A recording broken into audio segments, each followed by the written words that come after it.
Hey, welcome back. My name is Jeff Harrison. You are with us at the Twisted, Bent, Exhausted Entrepreneur Podcast. And obviously my partner is either twisted, bent, or exhausted. I would say she's probably twisted or bent.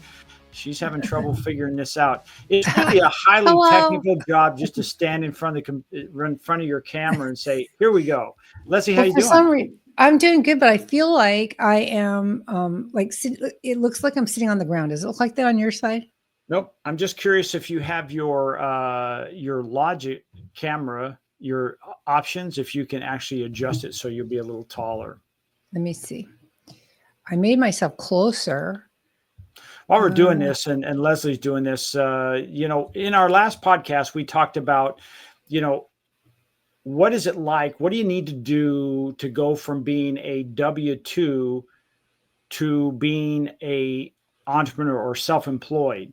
And we talked about this stuff before you ever actually say, I am quitting. I'm leaving my job. We talked about all those things prior to that, because so many times we see people not do that and they quit their job and they're ill prepared for the trip that lies ahead.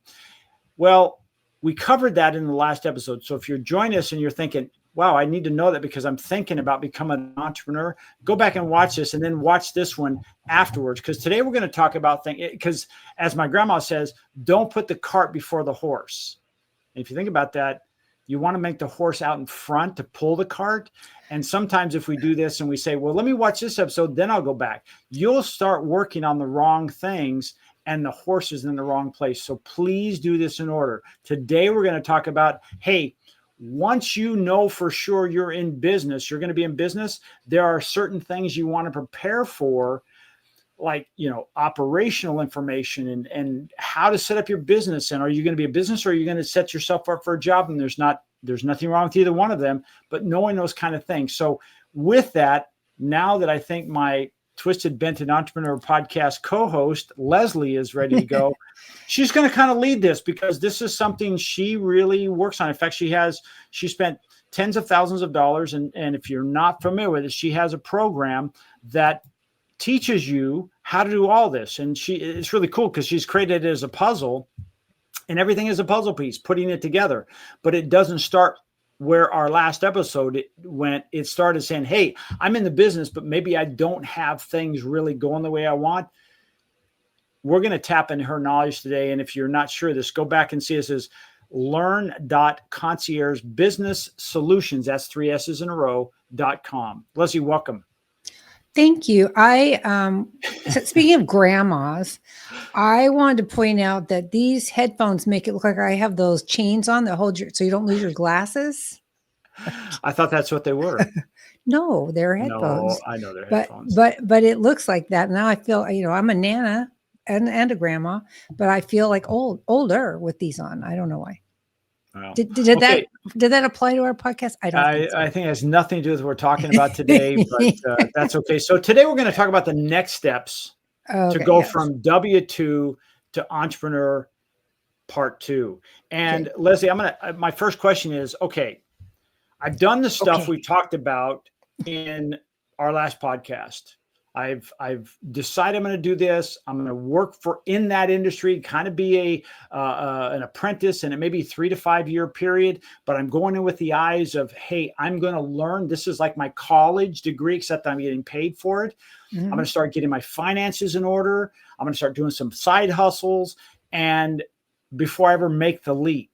But now I'm going to make the leap. What other things do we need to know about? Well, you need to know, I think first of all, you need to know what you're going to do, right? If you're offering a service or a product, do you know what that is and what problem are you solving? Because successful business owners are solving a problem for somebody, right? In my case, with business A, Executive Errands, I give clients peace of mind by keeping track of their home and taking care of it for them when they're gone. In business B, my Concierge Business Solutions, I'm helping small business owners find success and find their way through this maze or this puzzle of running a business. And so you need to know what problem you're solving, right? So that's number one. The second thing that you need to know is who is your target or ideal client. Okay. Most people say they want to sell to everybody. Everybody can use what I have. Even And you said that's, that to me before. yeah, and it's not true. Because we all do that. I've told you not to do that, or have I told No, you I'm going to do that? You've done that, and we've had to I narrow it down tried because to we're do saying, that. hey, it's like you're saying, well, I have Band-Aids. Everybody could use a Band-Aid. No. Let's target a market. So know thy Well, audience. Well, most people need a Band-Aid. But anyway, yes, you do need, that was a bad example. You do need to find out who. Love the support I'm getting here. Sorry, not really. No, sorry, I'm not sorry. You need to know what problem you're solving and who for who. In some of the lifestyle management industry, people want to support divorced dads, for example, people that got divorced and they need a rental wife. Basically, that's an audience that you might be offering services to. Another one might be moms with little children who are really, really busy or are lacking sleep and need help with laundry or just around the house or running errands because they got their hands full. That might be another market. You really need to know who you're helping, right? Who's your target? Can I say something? Yes. Yeah. Notice how I raised my hand. I just didn't interrupt. I always interrupt. But one of the reasons for that, and I'm one of these that, like, I was a little kid that said why a lot. I want to know why we're doing this. So when you're talking about know the problems you solve and the people you're solving it for, the reason for that is because if you say, hey, I have Band-Aids for everybody, then really nobody listens. So if it's a situation like, hey, you have kids Band-Aids, they help boo-boos, and they're having little images on there that appeal to them, then when you're selling your message, it jumps out of the market. It's what I call signal versus noise. That is why it's important to define who you're speaking to. And trust me, the better you are at niching down to your audience, the better your messages will be and the more it will resonate with that audience. So I just want to throw that out there. That's okay. That's true. You had to make your point that the Band-Aid was a good metaphor. I actually buy those pretty little cute Band-Aids for my husband who hates them, but I like. Did you see how I niched that down though, from Band-Aids to everybody to children and exactly with boo-boos. Yes, that was good with boo-boos. Yes, and now I've lost my train of thought again. So we were talking about knowing your audience and who your target market is. Now, some people will say, I can, I'm running errands and I can do it for everybody. Right? Everybody needs errands run. Well, then you get calls. Do you want to service the fixed income market? Seniors on fixed incomes? It's a noble cause. It's a good person to help. However, they're limited on what they can pay. Right? So now you have to make up in volume. Depending on what your revenue targets are, you have to make up in volume to hit a target that if you had a different client base, you might be able to hit that target with less. Right? So you really have to know, and you can't sell to both markets.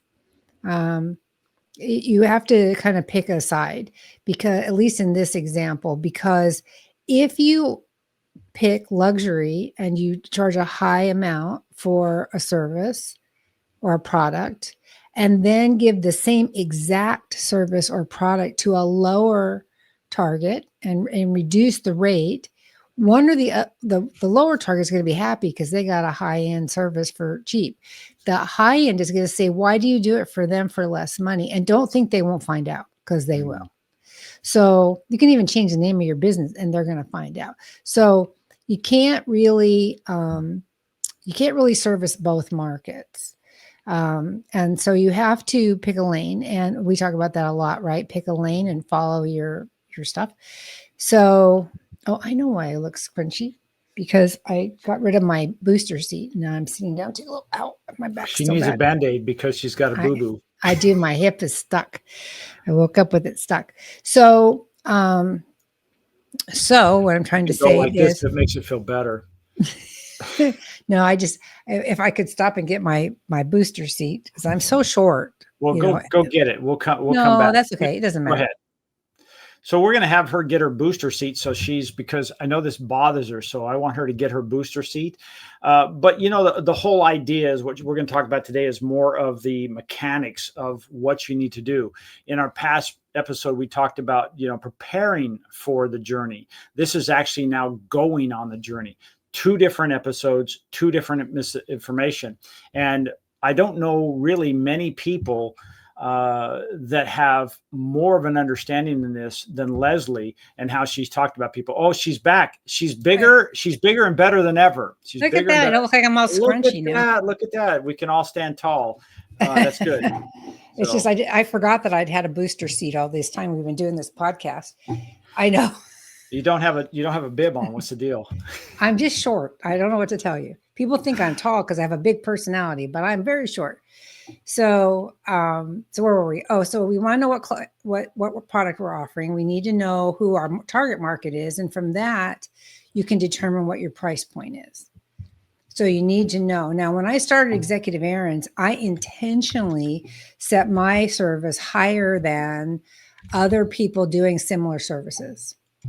And I did that because I wanted to be perceived as a high-end service. Like people would say Sony versus some other.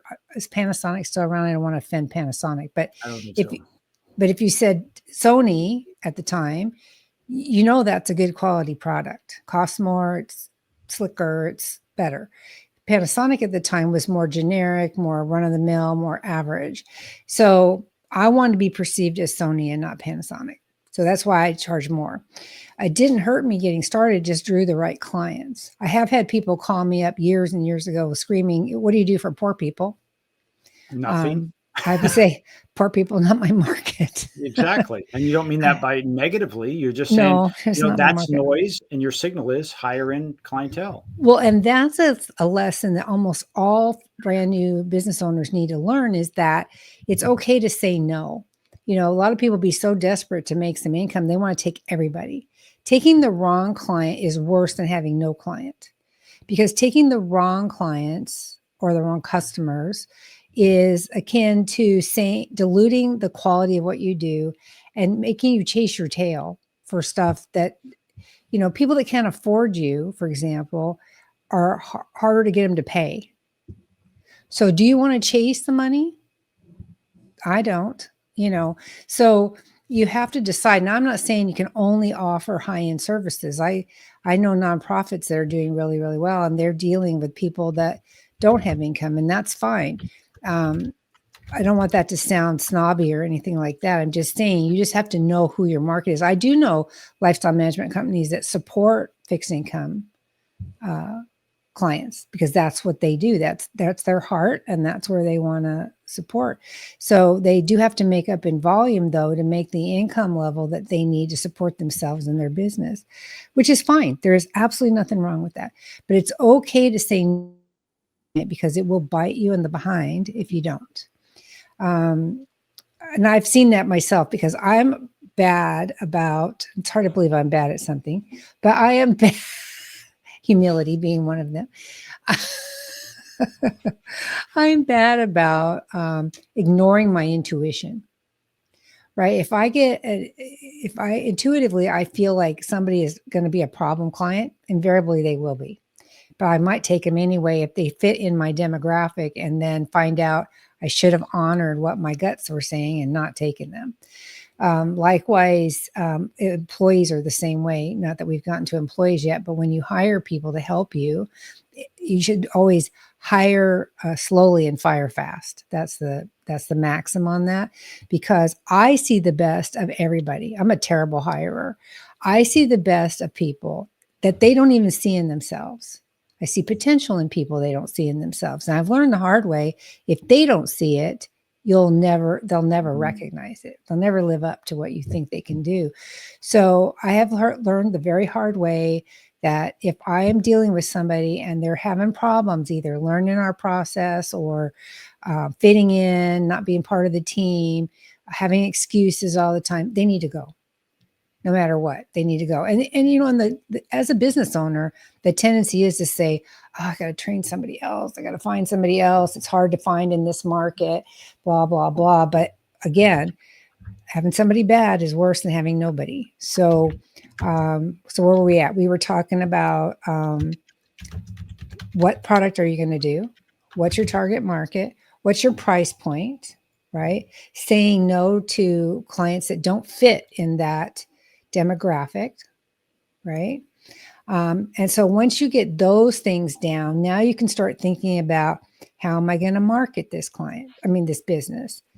How am I going to network? You know, which networking groups out there? We're fortunate. We live in a community that has a ton of different networking opportunities, but you have to be able to identify which ones will help you the most. Would you agree with that? Yes. Because you're typing and not listening to me. I am listening to you. You know. For those of you who are new to our podcast, Jeff and I have been friends for 15 years and we harass each other regularly. I think he gets the worst end of it because I'm bossier than he is, but he's good natured about it. Well, she never knows what I'm going to say, so she has to That's listen. true. I know what she's going to say, so I can just wander off and come back. It's like a soap opera. I can come back and never, if I've missed 7 or 8 episodes, I know Johnny is still dating Susan, who's married to Bill, and they have a baby on the way. So it's all good. I'm just kidding. It's a novella. Is that what you're saying? Yeah. So you were talking about, okay, how, you know, some of the tools they need, the essentials Right. they need, and you know, when you said marketing, because my ears perked up, that seems to be the most. It's like Cinderella. She is the one that didn't get to go to the ball, and that's why, you know, things didn't go well, because they didn't spend any money on marketing, because they really thought, and I know you have a story about this, is they thought, if I build it, they'll come. Yeah, no, they won't. You wish they would. I thought that when I first started Executive Errands. But you know, what you want to do is you need to invest in high quality marketing products. And when I say that, I mean, if you don't invest in a logoed full, now I'm going to talk about physical collateral as opposed to digital first. You still need, in this day and age, you still need some physical marketing material, a brochure, a folder. If it's not logoed, which I have, but if it's not, you can get one in your color for your logo and put a nice label on it. It's easy to make good labels these days. Something that says, I'm a quality business. The brochure, the business card, which should have font big enough to read it, which is why I'm redoing mine because I can no longer see it.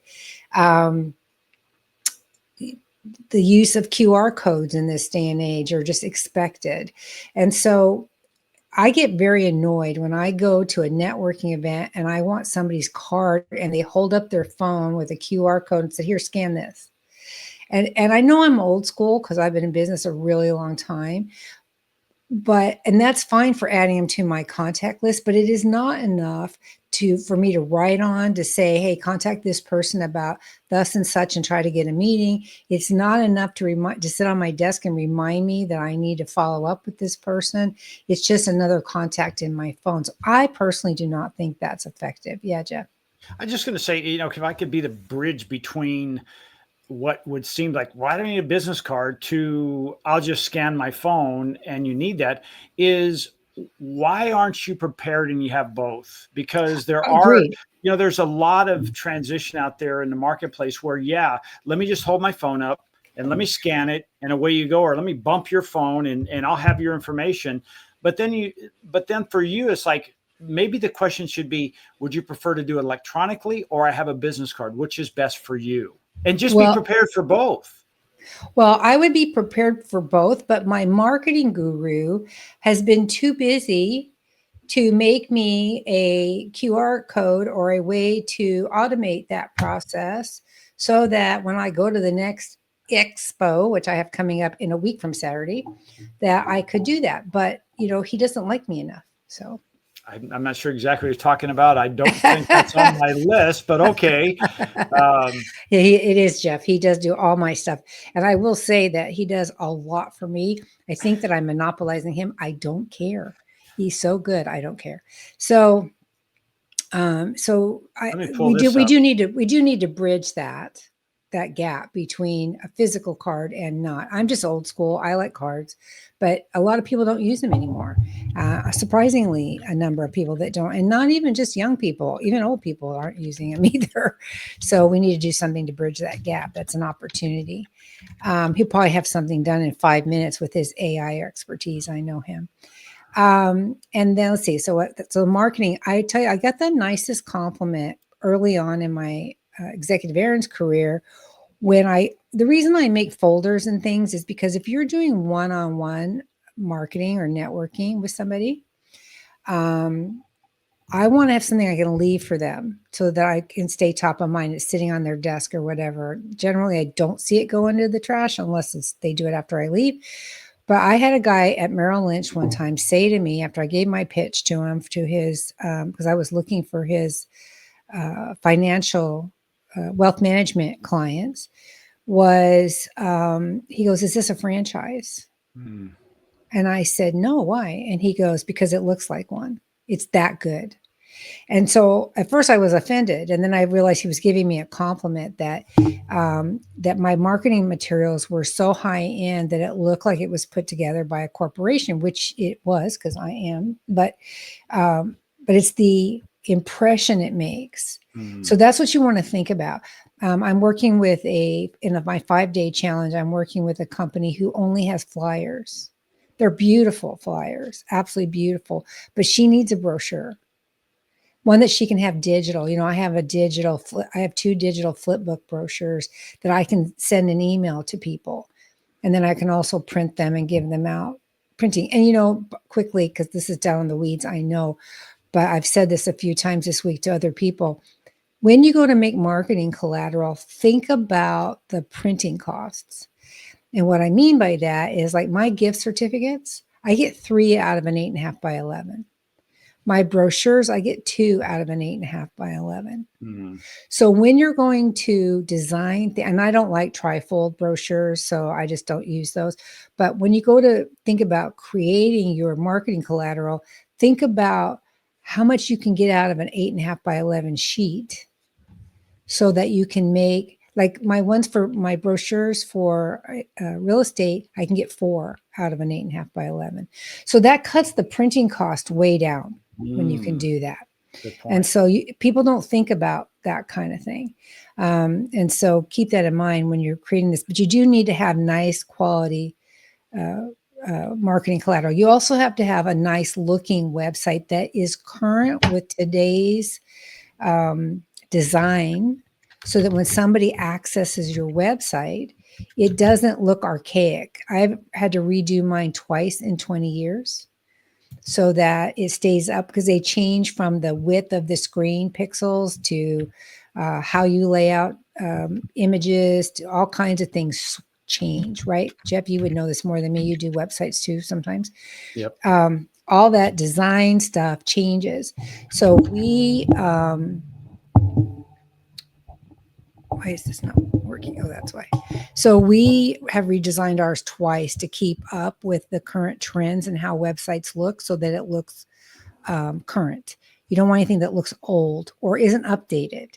If you have a copyright date in the bottom that says, "I created this website in 2014 and it still says that," people are going to think, "Oh man, they don't even pay attention to this. Why would they pay attention to the products they're selling me, or their customer service, or whatever?" You would be surprised at the subliminal effects of what you do in a business has on your potential clients.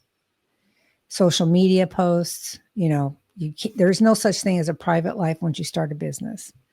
Even when I have a personal Facebook page, but I don't post anything on there that's objectionable or shows me, I don't drink, but shows me out drinking or partying or whatever, because that's not who I am. And I don't want my clients to think it, because they no longer just search the business, they search you, right? So having good marketing collateral is good. And then networking, you want to pick which organizations. I always recommend that people plan in the beginning to be out 3 days a week. 3 days a week, you should be out of your office going to either a networking event or having coffee with somebody or attending a chamber breakfast or doing something that gets you meeting people so that you're working forward in your business. Now, out here, the second week of the month is just jammed with networking events. Everybody and their brother does their events in the second week of the month.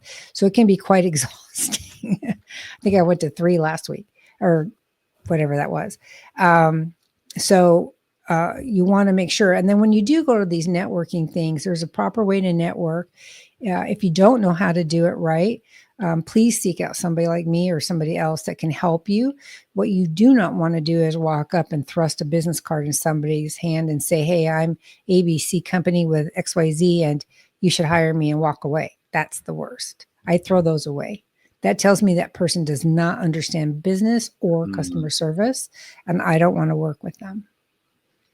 So I'm kind of picky about who I work with, as my vendors can tell you. And Jeff can tell you because I work with him.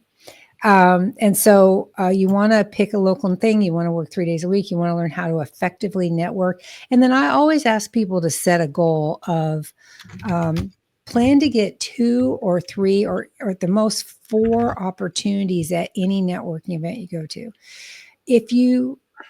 And then just have fun after that. Because if you try to make every person you talk to turn into an opportunity, it becomes drudgery to go to these things. You're there, everybody's having a cocktail, everybody's having a snack, they're catching up with people they haven't seen for the rest of the month. Do that, have fun. But just try to get 2 to 4 opportunities at any event. And then they will be successful. Leslie, could an opportunity be that it's just of a one-on-one with somebody who there may be opportunity there, whether it's future referrals or actual direct business? Yeah, the last one I went to, I got one opportunity was a guy who wants to retire and transition 10 homes. So that's an opportunity. There was a guy there who's new in the desert who doesn't know who to call.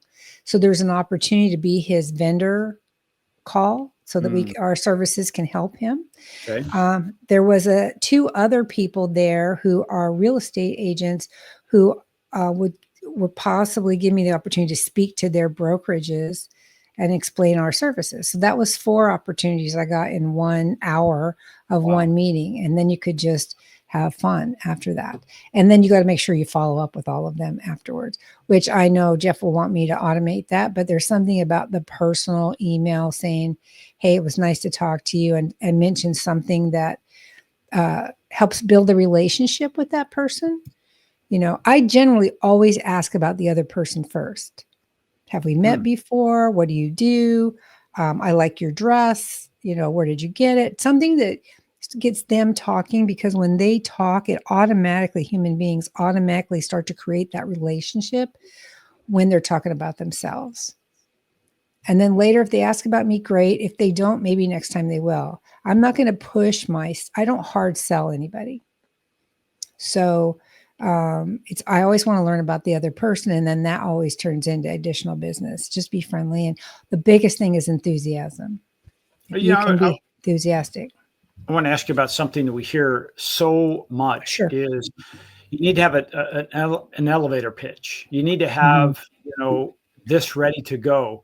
How important is that? Basically, because it sounds to me like you're just going in, you're just actually having a conversation with people that you've never known, and you're not trying to sell anything. You're just getting to know people. How important is that elevator pitch? Well, it is important because there are, you have to be able to explain what you do quickly, because eventually they are going to ask about you, right?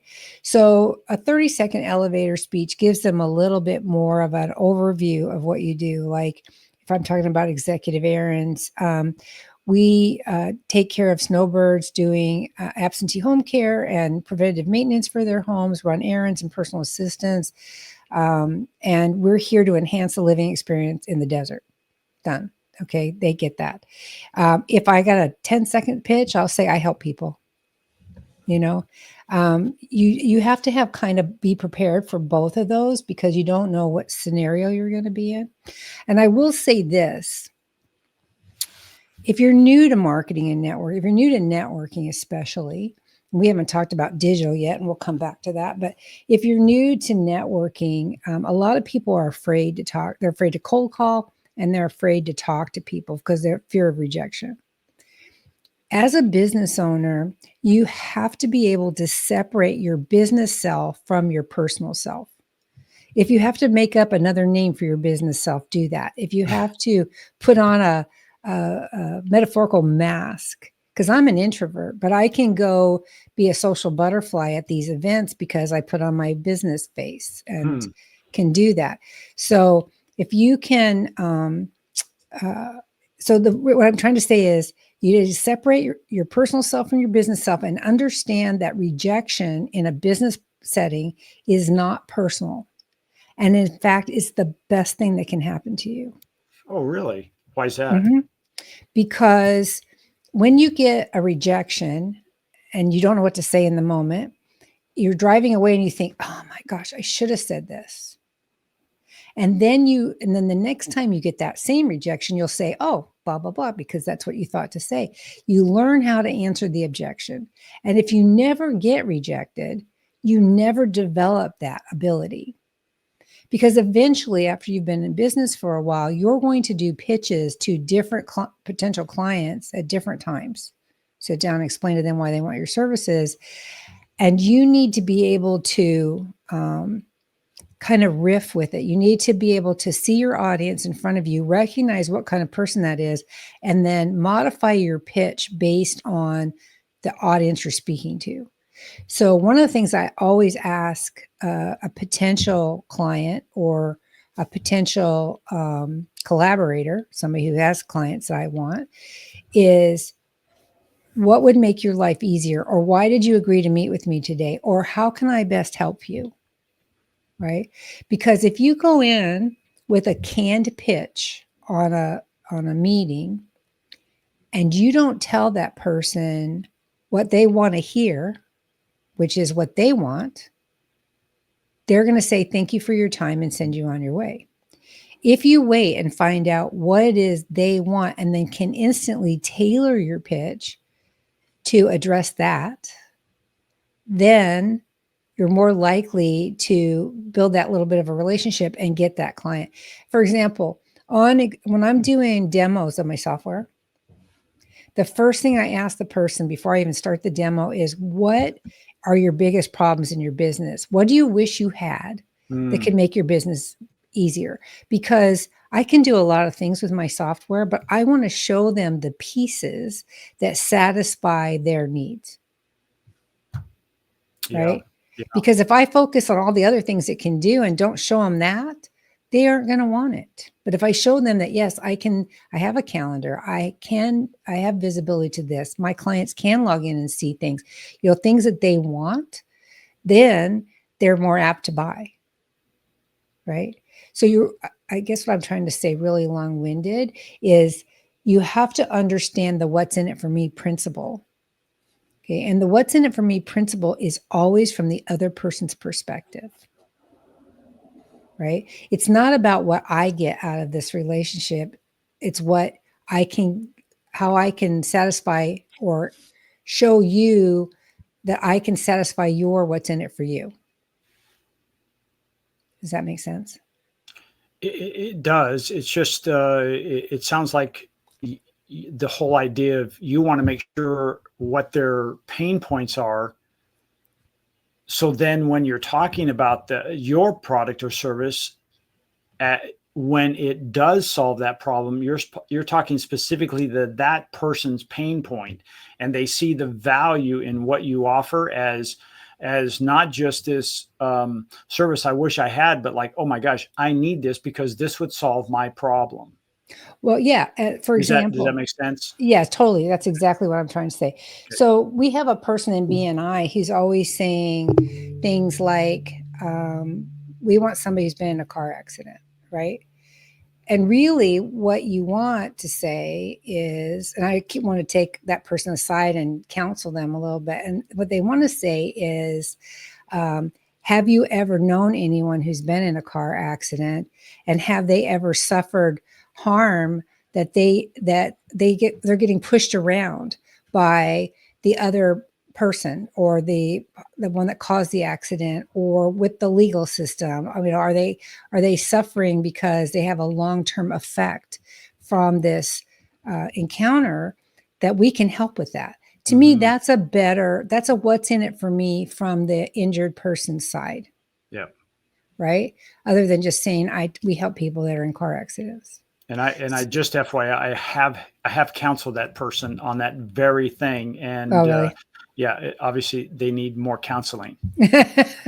They mean well. They do. Yeah, They're just not experienced in networking. Yeah. So when I do presentations, like if I do real estate presentations, I have a killer, not, and I'm going to hurt you, but a no fail pitch that I can do for real estate agents that explains, I tell them I understand their two biggest fears as a real estate agent, right? I tell them that, and I tell them how I can fix that for them. That every time I do that presentation, I get heads nodding in the room, because I show them I get their pain. Right. And that's what's in it for me. It's like when you're doing a proposal for a big job, maybe you have a big opportunity in front of you. I've had people that want to go work at hospital. They have a chance to have a concierge in a hospital, for example. Right. And part of the request for quotation is, what sets you apart? Why should I hire you? What would you say if somebody said, why should I hire you? I'm not trying to put you on the spot, but. Oh, sorry. I was trying to finish up my resume. Why would somebody hire me? Well, because if you were wait, if you were going to be a concierge for a hospital, and you'd been in business for a little bit, what would you say is why the hospital should hire you? Gosh, okay. So not knowing exactly what the role of a concierge, but for a hospital is like, why would they hire me? Okay, so give me just a second. Let me digest that for just a second.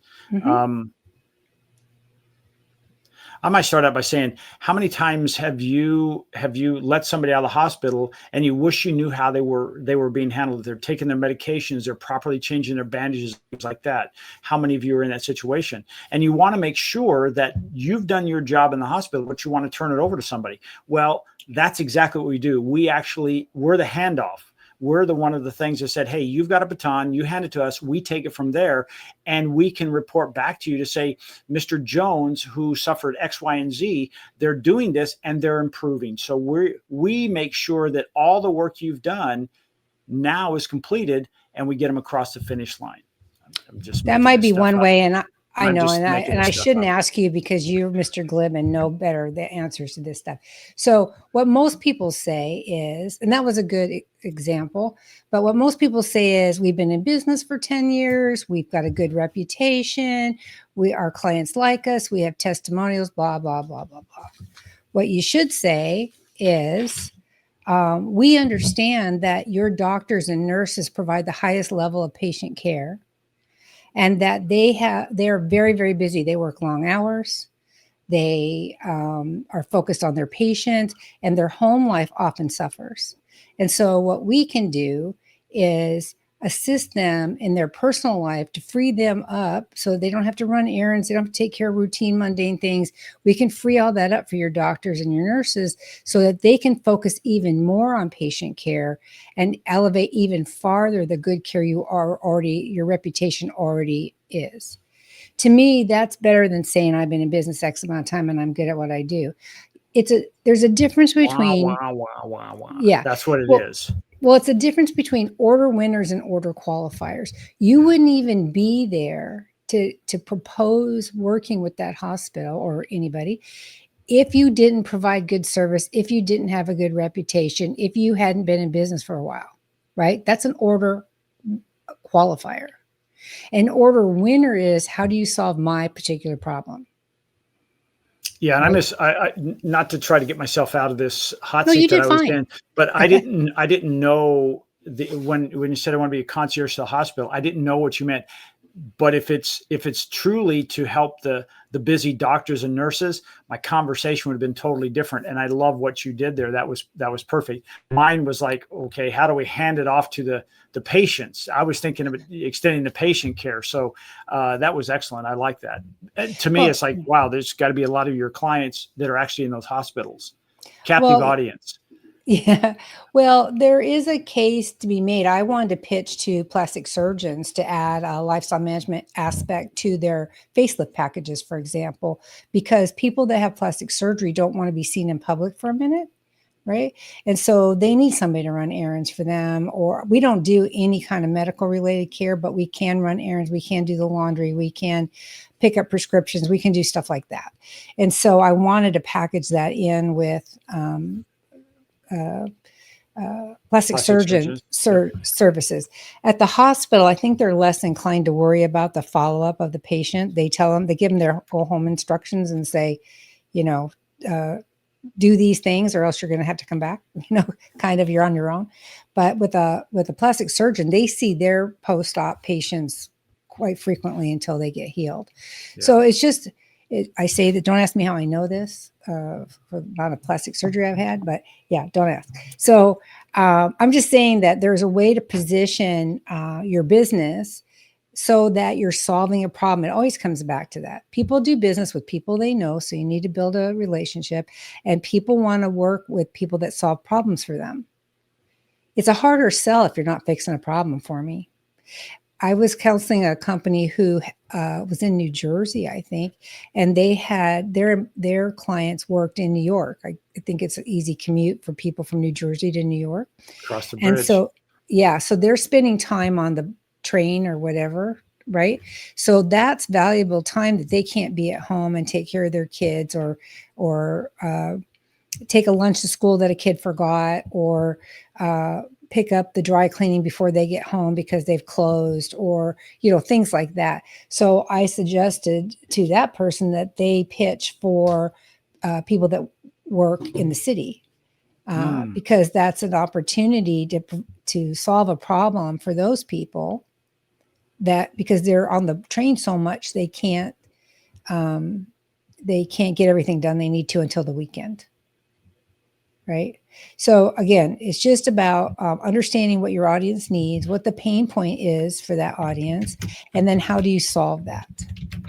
And so, we started right there with that, right? We started in the beginning with understanding what problem are you solving. And it's a theme that goes all the way through your business. And so we stopped last podcast about the prepping to start your own business. Right? These are the first decisions you need to make when you first start your business, or just before you start it. Maybe while you're doing your side hustle? Yeah, while you're doing your side hustle. These are things, this is where you do your market research, and you bounce off. I'm a big believer in working underground as long as possible, which means don't tell your friends and family what you're planning to do until you get it done, because they will naysay you to death. They mean well, they love you, they don't want you to fail. So they're going to say, oh no, I don't think that's a good idea. Always. I mean, when I quit my consulting job to do this, they thought I was insane. So, you just don't want to tell people, you don't want to publicize what you're doing. However, you can do market research by going to some of these events before you actually get your business started and asking people if there was a service that did thus and such, if there was a product that, there's a product that's always being advertised. It's called, I don't know what it's called. Fix It, something. It's a little bitty thing that you plug into your car and it does a diagnostic on your car. Have you seen those? I have an electric car, so we don't have any problems. Oh, that's right. You don't. Yeah, you don't. Yeah, that's right. You're sitting in the microwave. But there's these little things you can plug into your car, and it does a quick diagnostic on your car, so that when you take it into the mechanic, you have an idea of what could be wrong, and they can't snow you into spending more money than you need to.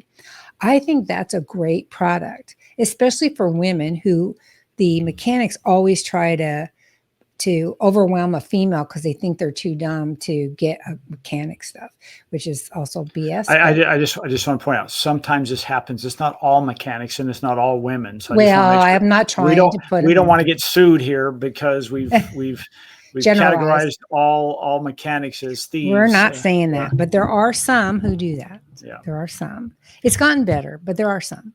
And so I've had that happen to me where I'll tell you what's happened to me more is that when Dan and I go somewhere, like we're going to go buy a car or whatever, the sales guy always talks to him. Wrong. And to his credit, he looks at him, he goes, "Why are you talking to me? She's the one with the checkbook. Why are you talking to me?" But they do it and I just stand there quietly looking pretty, because they do it every single time. They will talk to him first. Yeah. So we don't want that. But a product like that, I think, is a good thing, right? Because then you have some information in your pocket. So if you were coming out to a networking event and said, "Gosh, if I could give you something that would do a quick diagnostic on your car and let you be able to walk into a mechanic that said, my car's making this noise and I think it might be this. Can you check it?" Then you're informed. Then people go, "Oh my God, that's such a great thing. I wish I had that. I wish I had that." Now you know there's demand for it. Well, it's a little like in our BNI group when I did a live demo of That was great. I love that. of a voice AI, an AI voice agent Mhm. that we had just delivered for an accounting company, and we called in, and you could hear how, in this case, her name was Sarah, handled the phone call. And after that, I got people say, I couldn't tell it wasn't a real person. And it was so natural. And they could see that, oh my gosh, this would make a big difference in my business because Sarah can answer up to 50 phone calls at a time and make 50 phone calls at a time and never miss a beat. And she works 24/7 and she never asks for time off. The point being is she doesn't get sick. she doesn't get sick. That could help a lot of businesses because, there's a lot of missed calls, and we as customers, potential customers, see that as bad business if we get put on hold or we don't get our phone answered. All of a sudden we say, well, I'm going to slip into the old Google Business Profile and give XYZ business a bad name because a bad review because I called them and left them on hold for 90 seconds. And it could have been 60, but it was 90 seconds. And that was a bad thing. And I'll never go back to them. Well, you don't want that to happen. Sarah is on duty. So that was kind of a fun thing. Yeah. And if it didn't make you get multiple requests for that, nothing would, because doing a demo like that shows a solution to a problem in real time, right? If you could have this, do you guys ever miss phone calls? If you do, or if you get, look at, I don't know what you charge for that, but I know hiring a receptionist costs more, right? Because not only are you hiring somebody and paying a salary, it's not a profit center. Therefore, it's an expense, right? So it becomes part of the burden of your overhead. Yeah. Right. And then you do have the human element of my kids are off of school today and I got to be home, or when I'm sick and I got to be home, or whatever. And then you got to give benefits and everything. So with Fringe, it could be, $75 an hour for a receptionist, and she's not making you any money. Right. Wow. Yeah. So people, I don't know if you've thought about promoting it this way, but whatever it costs, if you amortize it out over even if it's, what is 40 hours times 52 is 2,080 hours a month. I mean, a year, I think. So if you say your burden is say your loaded hourly rate is $50 an hour times 2,000 is $10,000 a year. Right. And I'm going to charge you I don't know what you charge for it, but say $100 a month. So that's $1,200 versus $10,000. And it works 24/7, and it can handle multiple calls at a time, and it doesn't get sick. It doesn't take a sick day. Yep. Why would you not? And it sounds like a human being. Right. Yeah. Exactly. And that's what I'm saying. And you can train it, not that we're going to turn this into an AI voice agent sales call, but there's so many benefits to that. And you're absolutely right. But the live demo, I love doing that. And, often, as you know, when I do my presentations, I always start off with questions. How many of you in this room have this experience? How many? And I'll usually ask 2 to 3 questions, and I'll hit those pain points. And when I get everybody to raise their hand, I know they're looking for a solution. And now I can tailor it, because if I ask those 3 questions and everybody answers on 1, but they don't do it on 2 and a couple on 3, guess what I'm not going to talk about? item number 2 because nobody's interested in that, and mostly on number 1. So that's my filter at the very beginning. And that's what I'm saying about networking is that you can do the market research even before you start the business. I allowed executive errands to be driven by my customers. Okay. Which means I started out doing absentee home care, but as I was working with clients, they would say, oh, because, when you have somebody that's like a personal assistant, they start to rely on you more and more as they trust you. So they would say, can you do this? And can you do that? And can you do this? And I believe in selling with an empty bench. And if you haven't heard that term, which I'm sure you probably have, but for our listeners, an empty bench means you say yes to everything and then you figure out a way to make it happen. Absolutely. I had a mentor who taught me that. I watched him. I used to go to aerospace companies and sit in the conference room while he did a pitch for our services. And they would say, well, can you do this? Yes, I can do it. And he would say, yes, yes, yes. And I'm thinking, we don't have the manpower for that. We don't have the technology for that. Of course, I didn't say anything, but I'm like, oh. So when I asked him later, he's like, it's called selling with an empty bench, but you have to make sure you do it. You cannot say yes and then not do it. So it's one of those under promise, over deliver kind of things, except in reverse in this case, because you're saying yes, but you better deliver it. So I'm not at all reluctant to sell with an empty bench. I may not have the employees I need to cover something, but I will get them. Yeah. And so what we've been talking about today is the kind of phase 2 of getting ready to start your business and kind of phase 3 of running your business, right? We talked about getting financially secure, learning how the business you want to get into works, maybe apprenticing in it, run a side business with your own job so you have income coming in and you can build a reputation and you can build your brand. And then when you go off on your own, by the time you go off on your own, you should know who your target customer is, what product or problem you're solving, and what product you're going to offer for that. What kind of marketing collateral do you need? And we didn't talk about digital marketing. So let me talk about that for just a minute, which is really your bailiwick. So maybe you'll talk about it. I have become a convert on digital marketing. I have been kind of lazy about it for the last 20 years. Obviously, it's changed significantly in the last couple of years. But I had somebody doing social media for me and posting out regularly on all my platforms, but I wasn't doing enough. And so now I have become a convert in that in today's market, if you want to get noticed, you really have to have strong marketing content repeatedly.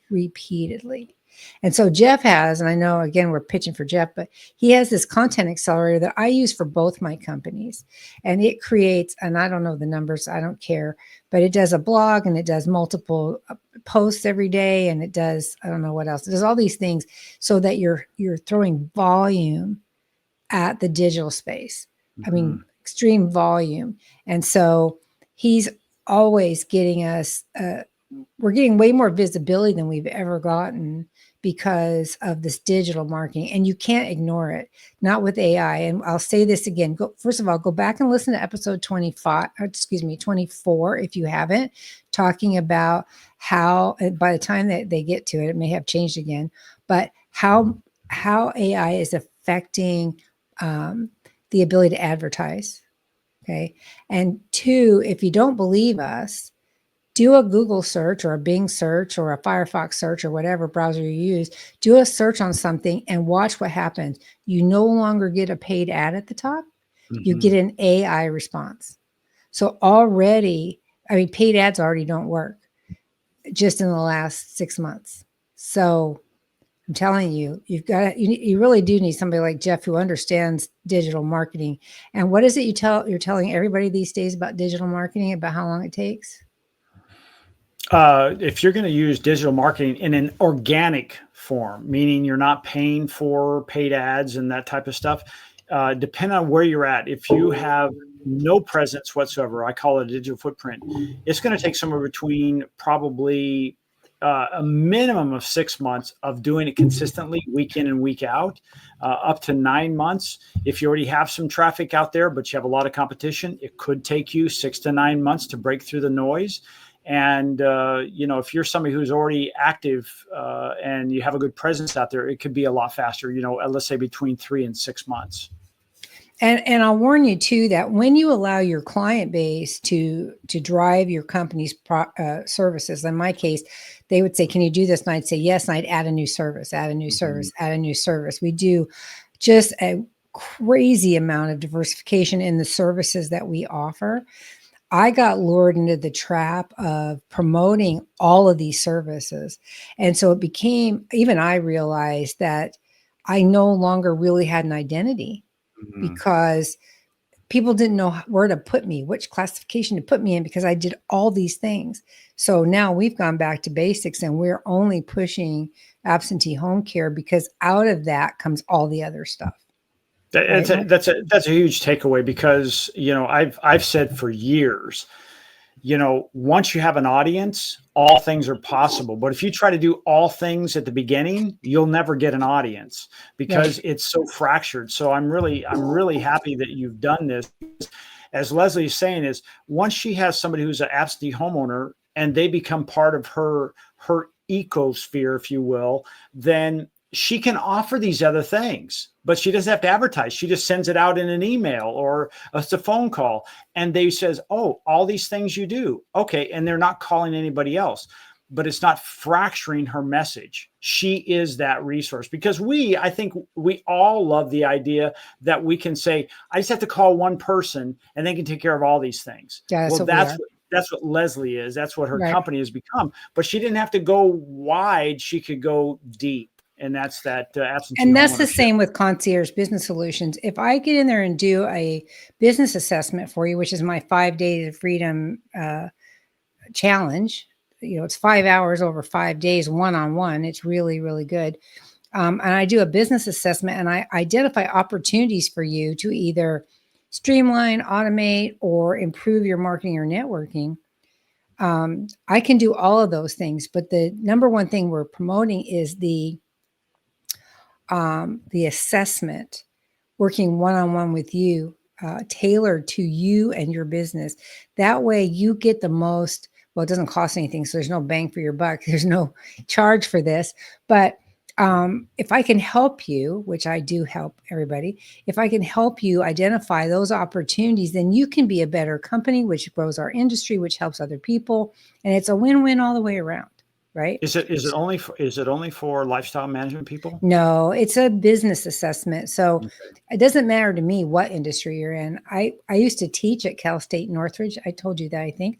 I taught for 5 semesters there. And it was a adults education, continuing education class. And every kind of business was in there. I had a guy that made bagels and I had a guy that did ties and I had a guy, all different kinds of businesses. I was able to help all of them. Wow. Because as long as you can provide an example that they can relate to, right, then it's fine. For example, just real quickly, the bagel guy was having trouble with the flour and stuff, that their recipes weren't coming out right and their business. And they were really frustrated and they thought maybe they needed to change their supplier and they weren't sure what was going on. And I asked him, when was the last time you calibrated your scale? Right. And he goes, I don't think we've ever calibrated our scale. I said, I bet you it's off. Because if you're weighing your flour and it's not coming out right, the recipe's not coming out right, then the quantity of flour on that scale is wrong. Right. So he went and had the scale calibrated. And not only did he have it calibrated, but we recommended to him, or I did, that he developed a procedure for calibration and a frequency so that going forward, that problem didn't happen again. Because I'm all about root cause and corrective action. How can I fix this issue for the long term? Yeah. Right. Yeah. So that's something that's completely outside of my normal, that's not the business I'm in, but it's just plain. I worked in aerospace. I understand mechanics. And, obviously he had a scale that was off and it was off. So it's block and tackling. It's the stuff in business that whether you're you're a baker or you're a candlestick maker or you're a banker, there are some fundamentals, and I think that's what you're talking about. I was trying to think what's the third one? Is baker, candlestick maker, or merchant or thief? Yeah. Is that the story? Mm. You'll have to look that up. I'm not going to explain it, but Leslie, so okay, I have on the screen here about your 5-day, and I think that's Oh, something that people definitely should take a look at. That's oh, conciergebusinesssolutions.com/the dash 5 dash day dash freedom dash challenge. So if you just go to that link, you can sign up for it. Now I know you've got a calendar on there. How far in advance do you let people sign up? Because I know you get this thing sold out all the time. I usually, if they ask me, if they contact me and say they want to do it, I can generally do it within a week or two max. Okay. I try to work around people's schedules for them. So I schedule at different times of the day, depending if they're East Coast or West Coast or whatever. But I only do 2 a week because it, It's a lot of you work. know, well, it's a lot of work and it's very focused. I have a workbook I send out and I tell them, I said, we may not follow this because it depends on day one is a fact finding for me to find out about how you run your business. What do you offer? All that stuff. And so it may completely change. We had the last one I did, day 4 was supposed to be, I forget what it was supposed to be about employees or something. And this person didn't have any, but she wanted to market to real estate agents. And I have a webinar to do that. So gave her the webinar included in the 5-day for that particular day. Instead of doing a different assessment, we did the webinar to teach her how to pitch to real estate agents, which she loved. Mm, And mm. so again, it's all tailored for what you need. And it's really, it gives me immense joy to do it. It's my happy place. So if you're interested and want a 5-day challenge, please, please, please contact me. I'll do it. Doesn't That's cost anything. Leslie's giving back after 50 years of success in business and employment. She was a W-2 for a while. So, Oh um, my gosh. Leslie, any last thoughts before we wrap up today? Not that I can think of. I think we recapped it pretty well. I mean, there's more to go into. We need to get into the whole uh, the all systems and automation and all the other employees, when to hire employees, how to deal with that, all of that kind of thing. But that's really down in the weeds, like as you say. So I think this is a good start for people if they're just thinking about getting started, or if they've been in business for a while and they've kind of hit that wall thinking, what the hell am I doing? Which happens to all of us. Please don't think that that's unique to you. That is, all of us hit that. By all means, reach out to Jeff if it's digital and to me if it's business, and we will help you. Fantastic. Well, once again, great presentation, great information. And of course, you can always go back and rewind this. Please share it with somebody you think that they could benefit. This could be one of those. This could be one of those things that, you're the spouse of somebody who thinks they want to go out on their own, and maybe they're excited, but maybe they're not sure as far as the footing is concerned. Share this with them and let us help them point some of these things out and keep your relationship intact. That would be a great thing. So Leslie, again, thank you so much for sharing all this. And with that, I'm going to sign off. All right, you guys. Bye. Bye-bye.